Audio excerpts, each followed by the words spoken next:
আপনাকে এই বাংলাদেশ থেকে সেফ এক্সিট দিতে পারে একমাত্র ইন্ডিয়া। বাংলাদেশে কোনো রাজনীতিবিদদেরকে বাংলাদেশের মাটিতে যদি কোনো সমস্যায় পড়ে তাহলে তাদেরকে পালানোর রাস্তা একমাত্র ভারত ছাড়া আর কেউ নাই। ৭১ সনে আমাদের সামনে যারা আমাদের যুদ্ধ করেছিল তাদের পালানোর পথ ছিল টেকনাফ দিয়ে ওই রাখাইন রাজ্যে চলে যাওয়া, আরাকানে চলে যাওয়া। সেই পথটা তখন বন্ধ হয়ে গেছে, সেদিকেও আপনি যেতে পারবেন না এখন।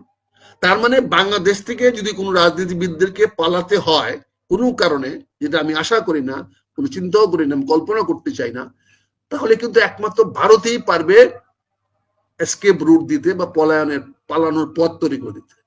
কাজে এখানে ভারতের সঙ্গে তো প্রাসঙ্গিক হইতে গেলে আমেরিকা প্রাসঙ্গিক হবে।